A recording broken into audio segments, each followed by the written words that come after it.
Okay, yay, all right. Yeah, current score, technology 1, Lama 0. Okay, it's wonderful, good morning, it's wonderful to see everyone here today. And I thank all of you for coming and bringing your goodness to the room once again. So thanks for bringing yourself and all here. Before we start today, we'll do our usual recitation of the prayer of taking refuge and engendering the Bodhisattva motivation. We'll do this 2 times in English, and then we'll recite it in Tibetan for a bit of a blessing. In the Buddha, the Dharma, and the assembly most excellent, I take refuge until I reach enlightenment. By the merit of generosity and other good deeds, may I achieve enlightenment for the sake of all beings. In the Buddha, the Dharma, and the assembly most excellent, I take refuge until I reach enlightenment. By the merit of generosity and other good deeds, may I achieve enlightenment for the sake of all beings. And now in Tibetan. O Sanje Chudan Soji Chonamla Jang Chu Pardu Dani Kyap Suchi Daji Jinso Jibe Sunam Ki Drola Penjir Sanjay Druparsho. Okay, thanks very much. I'll start with a short prayer. O Palden Sawe Lama Rinpoché Tagi Chiwar Pede Tenshela Kadrin Jembo Gorne Je Sunte Kursum Tugging Udrup Sal to Soul. Okay, thanks. So I'm your substitute teacher today. Today we were supposed to have a Dharma talk by our friend Kathy Jackson. She's unable to be with us today, so I am substitute teaching in her place. And since I did not have a talk prepared, I'm going to do something I did about 6 months ago, which was the meditation doctor is in.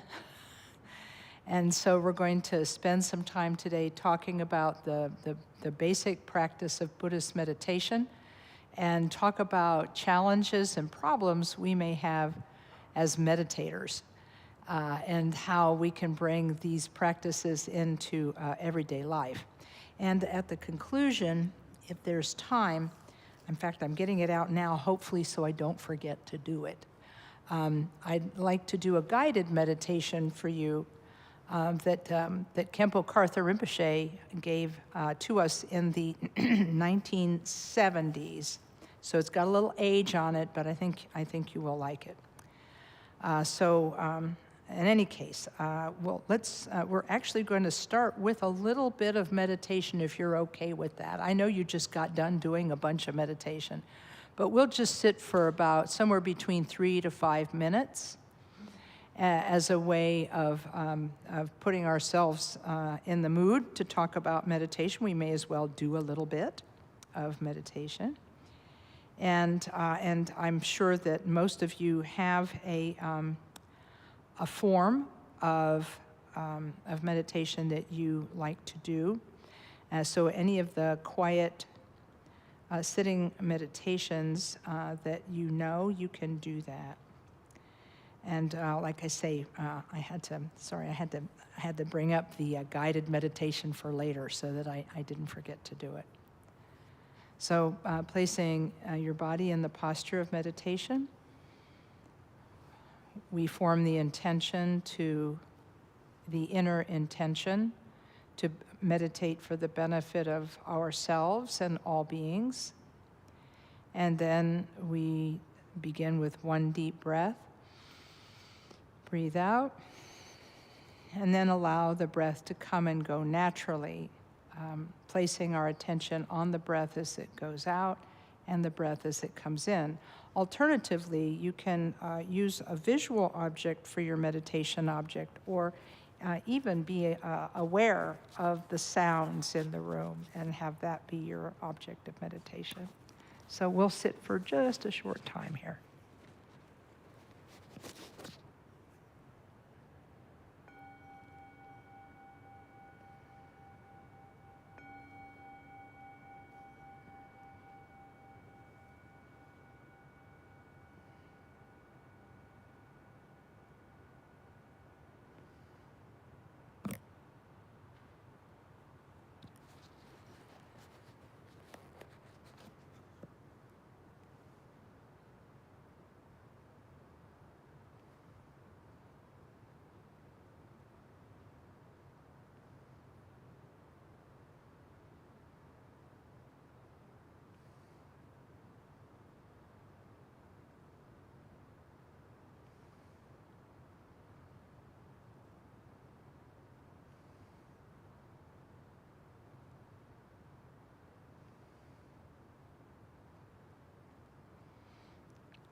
All right, that's a short session of meditation. I'd like to actually start with the audience participation part today to find out sort of if anybody has questions or curiosities about the practice of meditation, or would like to talk about their own meditation practice, ask a question based on it. The microphones are available. And if anybody is on Zoom and wants to, can you process Zoom comments? No? Yeah, okay. Yeah, okay, we can, maybe we will see Zoom questions, and if we do, great, and if not, that's okay too. But does anybody have questions about meditation? Any kind of question at all? Yeah, sure, thanks, yeah. Because operators are standing by. So thank you for the opportunity, Lama Kathy. I know, yeah. Somebody asked me this question in conversation this last week, and I don't know that I gave it a very skillful answer. So I would love to hear your take. Oh, sure. And the conversation was that, in more of the secular world, certainly over the last 10 years, meditation has really picked up as an area of focus for mental health and just personal development. Right.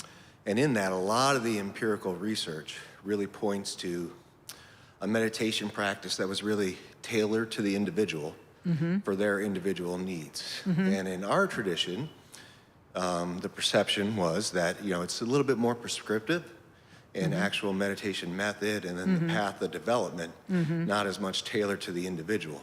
Yeah. And so, I don't know that's a fully accurate perception, but I think in my opinion, there was some truth in that. And so my question for you is, do you think that's an accurate characterization? And if you do, are those things in harmony or discord in any way? Yeah, I really appreciate you asking about this, because I was unaware of the empirical research saying that the meditation practice had to be tailored to the individual, and that's where the most benefit is found. Am I repeating you correct? Correct, and I wouldn't say that as an exclusive statement. The person I was talking to was saying there is a number of research that really point to increased effectiveness with the meditation tailored to the needs of the individual. Oh, okay. Well, I can make a comment that's a little bit of a joke, and that is that all meditation is tailored to the individual. Doesn't matter where you learn it, it's all tailored to the individual. And the real reason I say that is because whatever technique we learn, we adapt that technique to fit our circumstance. And there's a continuous sense of adjustment that's going on. And because the meditator themselves, if you want to use that kind of language, you can say the meditator themselves is on a journey, and they are evolving as an individual as well as as a meditator. So the individual is always evolving. And so as the individual meditator evolves in their meditation, they will actually shift and change with how they apply them, what techniques they use, and how they apply themselves to those techniques, because there's a lot of nuance here. Now, you are somewhat correct when you say that in Buddhist lineages, the meditation instruction is somewhat prescriptive. I would agree with that it is that way. Of course, there's a reason for it, and the reason for it is that there's I guess the idea of something being tried and true. Tried and true is a phrase that gets used for these techniques because dozens of scores, hundreds of people have used these, thousands, millions have used them over the centuries, and they have benefited all of those individuals. And that actually accumulates what we might call a certain something. Some people might call it blessing.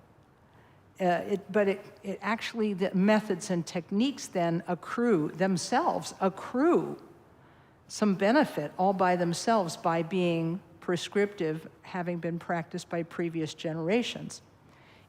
In addition, this is not even talking about the fact that in Tibetan Buddhism, and let's just talk about our own Karma Kagyu lineage, the name of our center is Karma Taeksum Choling, and the name of our parent organization is Karma Triyana Dharma Chakra. And Karma Triyana Dharma Chakra is the same name in Sanskrit, and Karma Taeksum Choling is the same name in Tibetan. But the Taeksum, or the Three Yanas, say 3 vehicles. The word Taeksum in our name means 3 vehicles, and that means we don't just teach one style of meditation, we teach 3. And there are sub-styles in each of those 3. So you could say we literally teach 5, 6, or more styles of meditation. The basic groups are Shamatha and Vipassana, the quiet sitting meditation, is shamatha, and then the next phase of that is called insight or vipassana. So we teach those. We also teach the compassion meditation, Tonglen. And then finally, we teach Vajrayana or mantra meditation. And so each one of these styles has sub-styles underneath them. And what's really great is that in the Vajrayana particularly, the meditation is geared to the individual, which is why teachers are so important. Because who's going to write that prescription, right? And who's going to tell you how to take that medication if we're going to talk about meditation being like medication, you know? Meditation is for the mind. It's like a prescription for the mind, right? So you take that, and then how do you take it? How do you adjust how you take it? It's just like physical medicine. You get a prescription at the pharmacy, and the pharmacist may say, well, don't eat this while you're taking this medication, or take this medication in the morning, or take it in the evening, and so on. So I would say that even if you look at quiet sitting meditation, there's a way of placing your attention on your object. At first, when you first place your attention on the object of meditation, whether it's a sound, a visual object, or the breath, you start with this almost heavy-handed firmness, trying to really pay attention. And so there's a lot of effort being expended. But after a while, you begin to notice that you don't need to expend that much energy. It doesn't take that much energy to attend to the breath or to your object. It doesn't take that much. And then if you have problems, then you go to a teacher, a meditation teacher, and you say, hey, I'm having a problem with this and having a problem with that. And then they adjust the meditation so that it fits what's going on for you. Always keeping in mind that the individual is evolving and that their capacity to place their attention on an object is going to actually change, and how to be ready for them when they're ready to move to the next phase of even just something so simple as placing attention. You start with it very heavy-handed, and then as you lighten up, especially if you're doing mantra meditation where you're visualizing a Buddha or a Bodhisattva that's made of light, it already is a union of shamatha and vipassana, of tranquility and insight, when you're visualizing a Buddha or a Bodhisattva made of light and empty inside. That's a form of meditating on the nature of your mind. It's a form of Mahamudra meditation. And so, but how you place your attention on that and how it develops, that takes time. So I'm thinking that I'm both in agreement with the person who says it's individual, and I'm also in agreement that prescriptions are useful because these are tried and true methods that can be individually adjusted to meet the evolutionary pattern of the meditator. Because it's been really fun for me as a meditation teacher for the last 25 years to be teaching people and see what I missed. When I first started teaching, I missed some of the subtleties of placing attention. And as I've, and I'm seeing people really themselves evolve, and it's fun. So I guess it's both. Yeah. Perfect. Thank you so much. Okay. Yeah. No. Thanks for. I love this stuff. I'm kind of a geek for this stuff. Right? My favorite description of how to place attention on an object was by Khenpo Karthar Rinpoché in one of his books. He said, when you place your attention on the object, and he was talking here about a visual object. He was saying, you don't hone in and it's not like a laser focus. He said, you relax. You allow your attention to relax and expand in the attention you give to the object. Relax and expand. And then you'll find that you don't need to put as much effort into it, so that your attention to the object is non-conceptual, meaning you're not sitting there describing the object to yourself, and yet it's clear. And then that helps later on as you go through other phases of meditation. So Thanks. This is fun to talk about. Good morning. Morning. Yeah. I wanted to ask you about something I go through. I mean, I end up tired a lot when I get to my meditation practice. Did you say Often before or after? before. So I'm Okay. going into the meditation tired, usually from going to the gym and just running myself ragged, I guess. And I've noticed the more tired I am from my meditation, the more my brain just tries to speed up.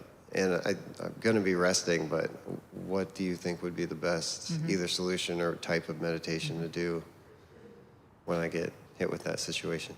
Yeah, I think I understand what you're asking about, but I think there's part of your question I don't understand, so let me ask you a couple questions just to make sure I've got it in my mind. No problem. So the way I understand it is that sometimes, maybe even often, when you come to meditation after you've had a kind of your nerves are kind of jangled from the day. Is that an accurate description? Not exactly or you're my feeling nerves. exhausted? In me, it's more, I do a lot of exercise for passion of mine, and oftentimes I'll do that before because it's much more likely I'll get it done if I do my training before meditation. Yeah, I understand. So I end up in the situation where I'm like physically exhausted when I do my Okay. meditation, and it speeds my brain up. It makes it harder for me to have moments of calm.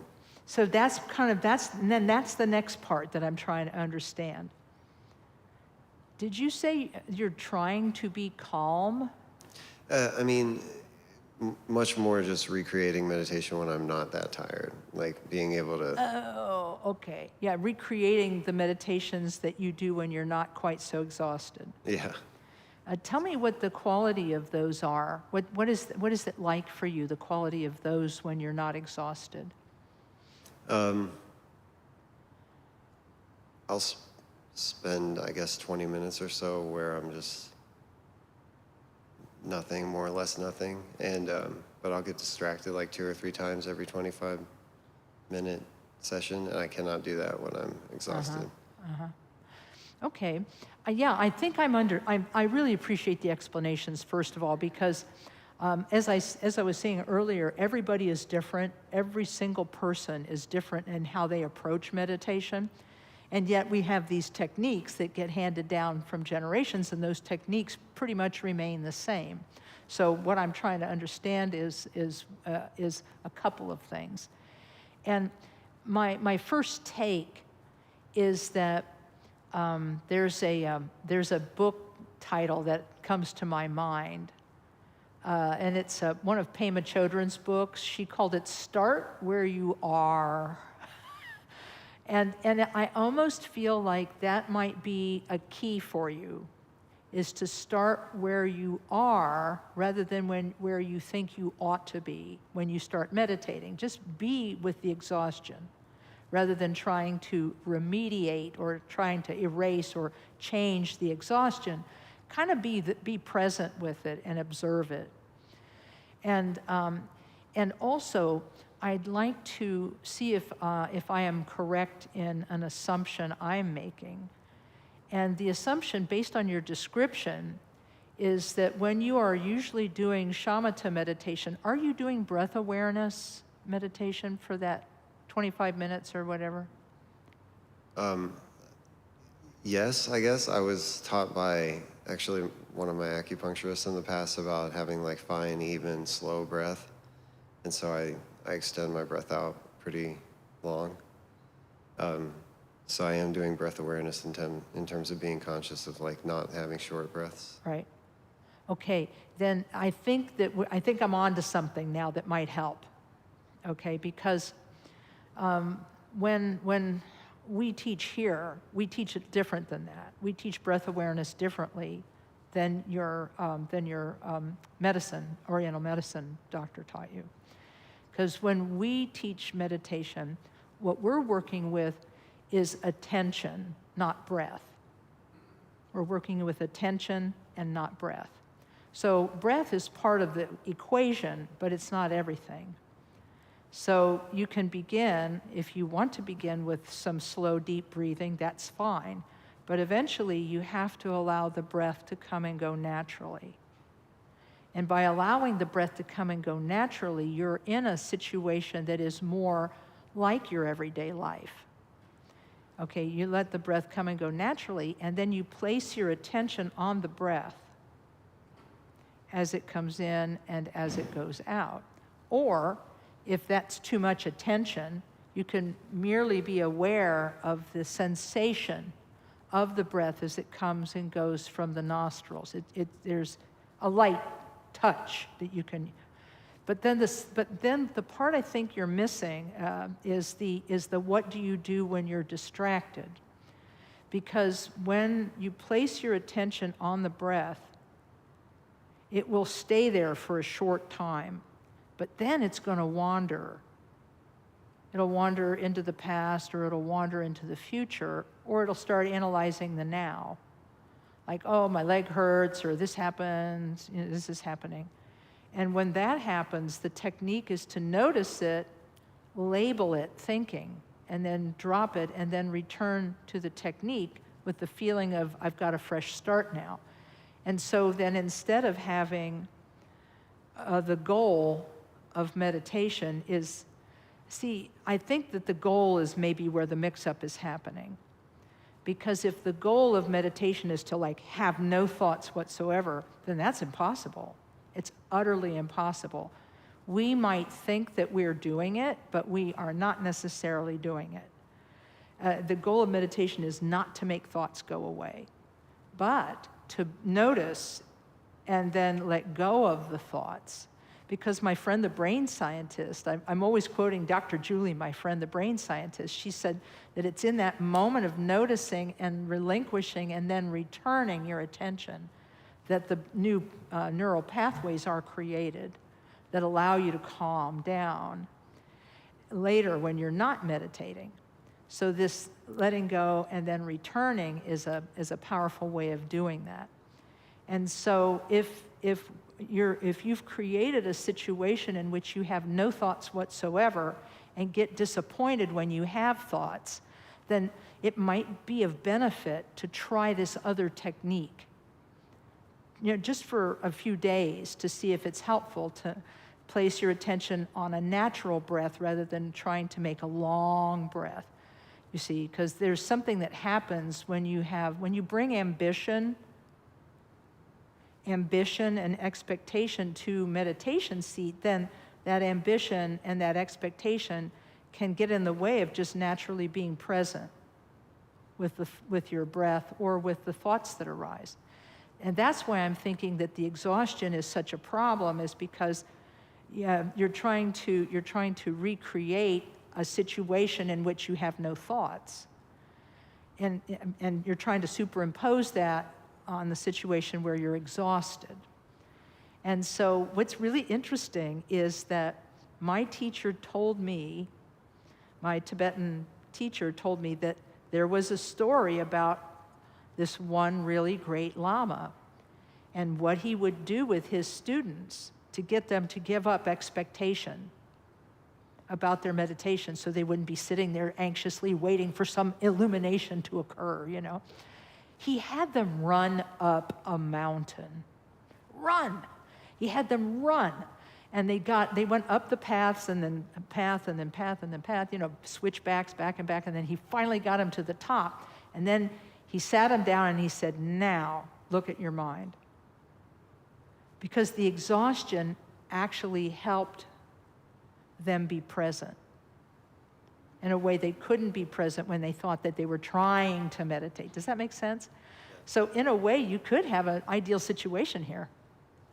Yeah, that helps, especially the letting go of letting go of whether or not I'm exhausted at the beginning is definitely very helpful. Yeah. All that, thank you. I really appreciate you asking about this because this is really common. This is a really common thing that happens. So I'm really glad we got to talk about that because it helps me to sort of dispel notions that happen sometimes about meditation. So I can't wait to see how that goes. I hope it goes well. Okay, back to you. Yeah. Thank you very much, Yeah. Lama Kathy. Yeah. The first miracle was I remember something that you said a month ago. You were talking about meditation, and you said to move your breastbone. Up. Yes. Uh-huh. And that has really improved my sitting. I have more, balance, and my spine is in a better place, and it's even more comfortable. I learned that from a yoga instructor. It really works because it gives your back the nice natural curves in it, and it prevents you from, if you feel the breastbone moving up, your posture is better without like doing what I call the vulture hunch, where you get like really tense. Okay, cool. And I guess the second miracle is that it helps me off the cushion have good posture. So thank you very much. Mm-hmm. I really appreciate that because it was like a game changer for me too, David.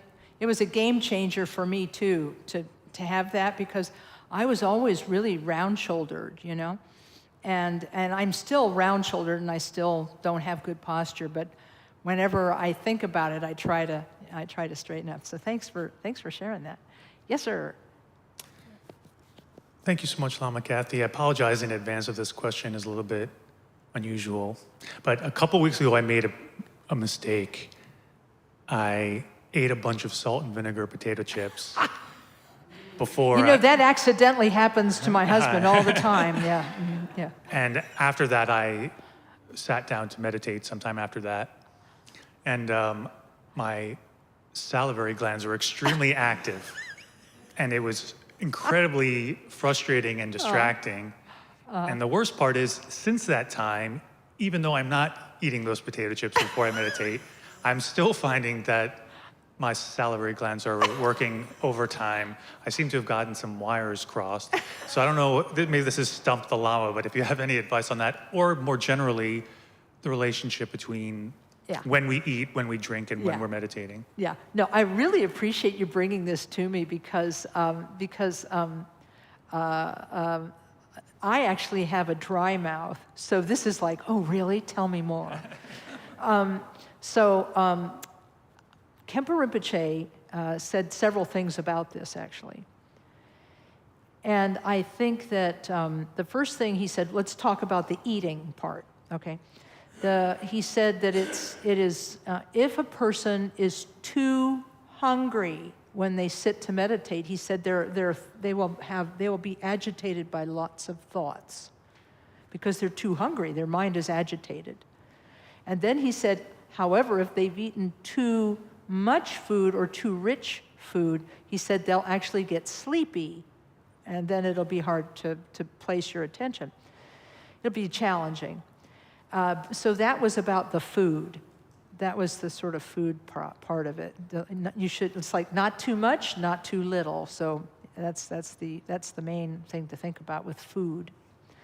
Now, what he said about this about salivation and swallowing was that he said that with what they call the 7 postures, or this 7 postures of the body, that there's the legs and the seat and the back and the shoulders, hands and arms, and then your chin is tucked in slightly, and you can also touch the tip of your tongue to the upper palate behind the front teeth, and then flatten the tongue.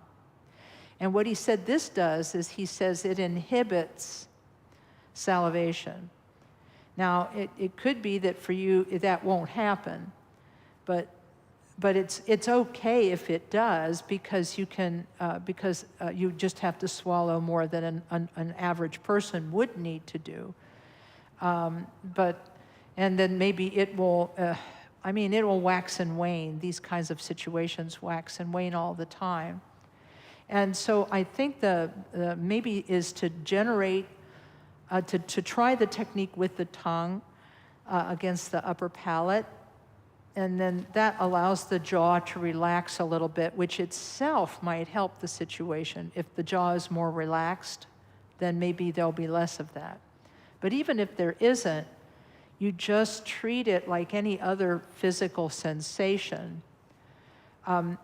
Try to have a mind of equanimity toward whatever is going on for you physically. Because I have some people who also have like physical things that bother them when they sit to meditate. When I first started meditating, I had terrible knee pain. And what Rinpoche said to do with these physical sensations, he said, when you first notice them, he said, tell yourself that you don't need to do anything about that. I don't need to do anything about that just now. And then he said, if it bothers you again, then you can adjust your posture and so forth, because he said, having deferred it for a minute or two, or 3 or 4, having deferred it a bit, he said that will lengthen the amount of time you can work with something that's disagreeable, which I think is really interesting. He says you get that much more, just a little bit more patient with the physical sensation that you're having. And then sometimes he said it will go away completely. So I think holding a mind of equanimity toward what your body is doing, and just say, oh yeah, that's my body doing that thing, and then just go back to the breath. And then if it still becomes a problem, we can talk some more. But I don't know, does this sort of begin to address it, or is there more? No, I think that's it. I mean, I think the biggest issue is that it's a new distraction that I've never experienced before in my practice. So I think the fact that it's new, I don't know, sort of spins me out a little bit more than I'm used to distracting thoughts and a busy mind, but this was like a new thing. And of course, then you start thinking about it, and that seems to make it worse. It's like a negative feedback loop. Well, yeah, and see, and this is why I'm thinking building this mind of equanimity, like I don't have to do anything about this. And, you know, like it's not necessary this is not something I need to correct. It's just like, oh, there's that thing happening, okay. And then, and try to set it aside and build this sense of equanimity, not like, oh, it's a bad thing happening. Because I think that, you're right, we already have a lot of that. You know, like, oh, you know, because we were just talking, in fact, the previous question, we were just talking about having a thought about, or a notion about, or an attitude toward what's happening when we meditate. And something that Khenpo Rinpoché said one time, he said, when you go to meditation, he said, just go to meditation and so start where you are. Just be where you are with how you are at the moment, and that's good. And then he said, practice gentleness as you do the activities of meditation, meaning gently place your attention, gently notice distraction, gently bring things back. And that's, that is one way of increasing this equanimity, so that we treat all of the things that arise in meditation with a sense of gentleness and kindness. And then because sometimes when we get angry at something or impatient with something, it frustrates us more. Whereas if we took a different attitude and said, well, I don't have to do anything about this, it might subtly shift it. Does that make sense? Mm-hmm. I'd say try it, and then let's talk some more. Thank you. To see how that goes, yeah, because like I say, as a person with dry mouth, I'm like, tell me more about how that feels. Okay. Hello. Hey, hi. Thank you for opening up the floor for questions. Oh, yes. So my question comes as I've gotten further along my contemplative and meditative path. I feel like I'm losing a sense of self and attachment to a sense of self, which is a good thing. I think there are a lot of positives to that. But I sometimes wonder if there are areas in my life that it maybe hurts. For example, when making major life decisions, I find that it's kind of hard for me to choose, especially if it's two options that are good, because I'm sort of detached from what I might want. Yeah. And when I seek advice on what to do, that's kind of what people tell me, but I don't feel like I have a strong sense of that. Yeah. How can I kind of grapple with that? Yeah. Yeah, I'm really glad you asked about this. This is because this is, I'm going to make a little bit of a joke here and say you're right on schedule for this question to come up, because I do hear this question frequently from people who have been meditating for a while, and because you're right, when we're meditating, we interrupt the flow of thoughts that we would otherwise use to create an idea of me or I. Because I don't know if anybody else has gone through this, but there came a time for me in my meditation where I let go of a thought and I said, oh my gosh, my whole personality is made of these fleeting moments of thought. And it's like if these fleeting moments of thought are discontinuous and are not really anything themselves, what does that make me? Okay, you get okay. So a lot of people come to this somewhere. And this is why I feel that the Three Yana approach is so smart. Because in the Three Yanas, or the three vehicles of Buddhism, are the Hinayana, the Mahayana, and the Vajrayana. I just got to fill in some terms here for a second, then I'll get back to the question. Hinayana means it's the path of individual liberation from the suffering of samsara, individual liberation through cultivating the peace of meditation. The Mahayana, I call it the path for the liberation of all, where we take on the secret identity. Yeah, I know, I've watched too many Marvel movies, but we take on the secret identity of a bodhisattva in training. And by developing the idea that we are training as a bodhisattva, trying to be of benefit and serve the world, that gives us the next phase of identity. So in the Hinayana practice, we're starting to deconstruct our idea of who we think we are. And in the Mahayana, we're trying to reconstruct a new identity as a person who is working for the benefit of others. And that way, both of these things are happening at the same time. And that's why I think the Three Yana approach is so brilliant, because while we are losing that sense of self, we're building a new sense of self, which also, by the way, is artificial. But at least I call it's duality, but I call it a bigger, better duality because it's more like the state of enlightenment than it is unlike the state of enlightenment, love and compassion and so forth. And so I would think that one of the ways to go with this would be to, let's keep talking, number one, because I think, because at this juncture, where you're making these discoveries, that's a good time to talk to a meditation teacher and kind of like check yourself. I think, so you're doing exactly the right thing.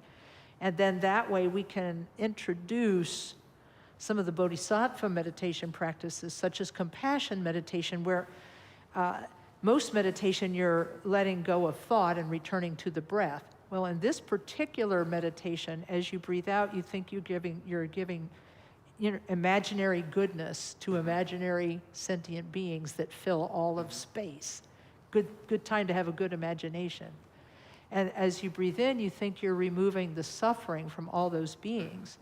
And then you think that when that suffering comes to you, it meets that pure bodhisattva motivation, and all that suffering dissolves into nothing and disappears. And then you breathe out goodness again, and then you breathe in and remove suffering, which disappears, and so forth and so on. And by doing this, you're training your attitude to be more kind and more loving toward yourself as well as toward others. And that's why I think that type of practice, and then learning a little bit about the path of the bodhisattva is a good one. Khenpo Karthar Rinpoché, our teacher, wrote a book called Dharma Paths. It's down in the library, and I think you can, anyone can walk in and borrow a copy of it. You don't have to be a member of the library or anything in order to do it. And in his chapter on the path of the bodhisattva, he gives this very simple instruction on how to do compassion meditation. And so I think that would be a really good thing to do. And the other good thing about it, I brought my copy of Dharma Paths, just, this is the old edition, just so I could show it to folks. And his teachings on shamatha from this book are also really excellent. But in the Bodhisattva training manual, this is my favorite. There are many Bodhisattva training manuals that have been written, but Khenpo Karthar Rinpoché told me to teach this one. He said, if you teach this one, he said, you can't make a mistake. And so he talks about how, he gets down to the nitty-gritty, like how do you both be unselfish, but still get stuff done? Mm-hmm. You know what I'm saying? Mm-hmm. And in this, he actually gives, anyhow, this one, it's 59 mind training slogans with explanations of each one. The one I was looking for is this one. Practice what's important now. And he gives you a rule of thumb for making decisions. Okay? So he says, so now that he's, I love his approach. Jamgon Kongtrul lived at the turn from the 19th to the 20th century. He lived he lived from 1800 and something to early 1900s. So he's kind of a no-nonsense guy. Love the way he starts this. From time without beginning, you have taken existence in innumerable forms, in all of which nothing meaningful has been done. Ooh, that's a burn. But what he's getting at is you haven't gotten enlightened yet. He's just basically stating, we're sorry, but you did not get enlightened in any of those previous lifetimes. But he said, but now you've got this really unique circumstance where you understand the Dharma, you've got access to teaching, and you can practice. And so he says, now that you have obtained all these opportunities, you should put the main points of Dharma into practice in order to realize objectives of permanent significance. So now his rules of thumb. So for the future, freedom is more important than samsara. Well, yeah, but you still got to make a living here. See, this is a problem.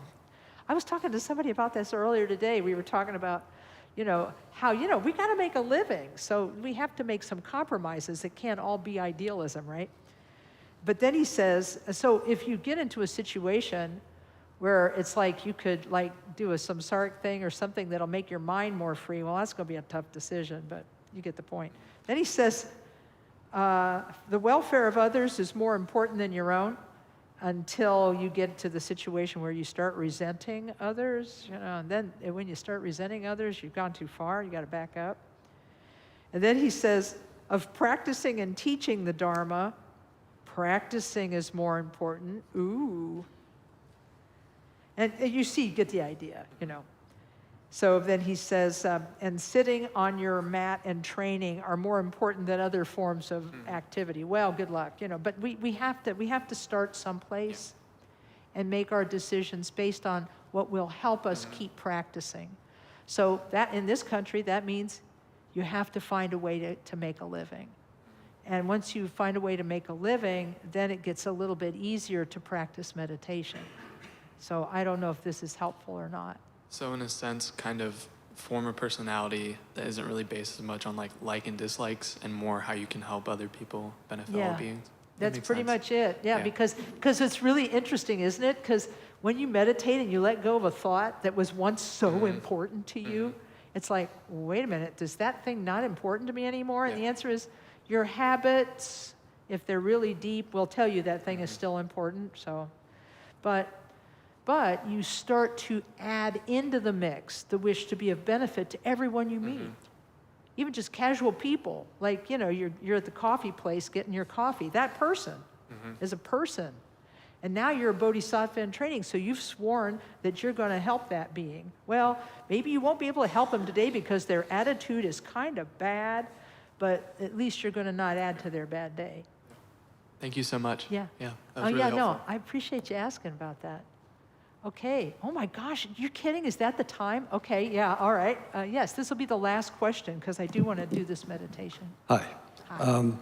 There's this saying that I've always thought of as a joke, but it goes, if you don't have time to meditate for 15 minutes, you should meditate for 30 minutes. Ooh, yeah. And so sometimes in the morning I feel like, I'm in too much of a rush, to sit down and meditate. Yeah. I'll do it later. well, then it's, 10:30 that night, and I'm going to bed, and I go, oh, the day got away, without Yeah, I get you. meditating. So I'm looking for a little advice. And I know one of the options is get up earlier. Not my specialty. So, Yeah. but I suspect other people have Yeah. encountered this problem too. So Yeah. maybe you have some universal advice. Thanks. I really appreciate you bringing this because I think we all go through this. We try to have a good attitude about meditation, and we try to do it on a regular basis, but it's hard to get it done. And sometimes we form the idea that our meditation is just another duty, another task, another duty on the to-do list, and then we just don't really give ourselves to it. And what I'll tell you what helped me. Your mileage may vary. These methods may or may not work for you. But what worked for me was to make a commitment to myself that I was going to do just 5 minutes of meditation every day, no matter whether I was in a good mood or a bad mood. If I felt like I was like appropriate for meditation or not, I was going to get 5 minutes in. And that really made all the difference, was making that commitment to myself. But then the second half of that commitment was finding the ideal time. And for me, finding that ideal time meant looking at my day and finding out where there was already a pause, where I was already pausing, where was I already slowed down for a minute. And then finding that place and then meditating there, okay? And so for me, believe it or not, it was, I also agree about the not getting up 15, 20, 30 minutes early, because we tend to overdo on that, and it's not sustainable. But you could get up 5 minutes early and make that the first thing you do. You can go to your meditation seat, get up, wash, whatever, and then go to your meditation seat and do 5 minutes. And say, rain or shine, good feeling, bad feeling, I'm going to do this 5 minutes. And then that will give you a feeling of success. And then you can build on that. Now, I pick right when I wake up because I don't have responsibilities when I first wake up. I don't have children or pets or someone else that I have to take care of in that way. So I can just wake up, get up and wash, and then go and sit for 5 minutes. And sometimes it's even more than 5 minutes because I'm more relaxed. And this piece of advice came to me from Situ Rinpoché, who said, he said, when you sit down to meditate, tell yourself, I have all the time in the world. Don't feel like you're pressured, like, oh, I gotta, just, I have all the time in the world. He said, sit down with that sense of internal relaxation, like everything is fine.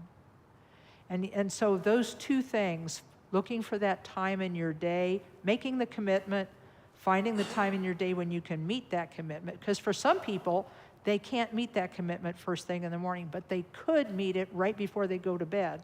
Or they could meet it in the middle of the day when they're finished with work. Or they could meet it in the middle of the afternoon when they're drinking their coffee. If they have a coffee date with themselves every afternoon, they'll stop and they'll drink their coffee and then they'll do their 5 or 10 minutes of meditation. But it's like strategizing, but starts with a commitment. And don't give yourself a hard time when you can't do it, but give yourself props when you can do it, right? Give yourself a boost when you can do it. And I'll be really interested. Tell me how that goes. I give that a try. Well, I was supposed to read you a guided meditation now, but we're running over time, so I'm a little bit uncertain about it.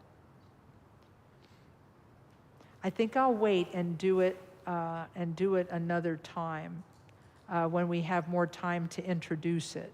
I think that would be more fun. But in the meantime, I really thank you for bringing everything that you brought today. because this is good. So let's sit again, because we've got a couple minutes. So let's just, a good way to end this would be just to sit and meditate for 2-3 minutes. How about that? See, you can say you got your 5 minutes in today. See, I'm saying, okay? I'm just telling you, I'm here to serve. I'm here to serve. Okay, we'll sit using our intention of placing the attention on the breath or on whatever our object is, meditating for the benefit of ourselves and others, and then we'll sit quietly for just a few minutes.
Okay, thank you.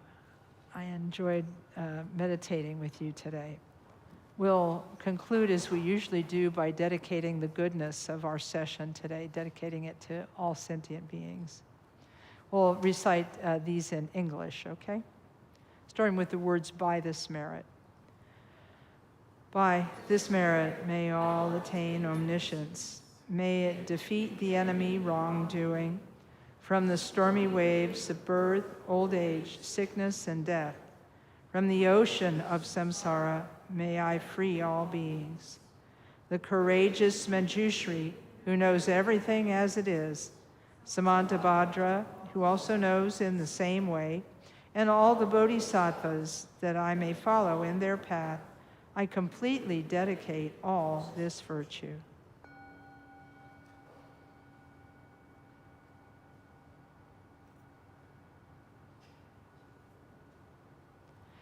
One of my teachers said at the very end, after you've dedicated the merit, he said, just pause for a minute, which is why I ring the bell. He said, just pause for a moment and let the mind that performed that dedication relax, and just relax completely. And he said, that's the ultimate dedication, which I thought was lovely.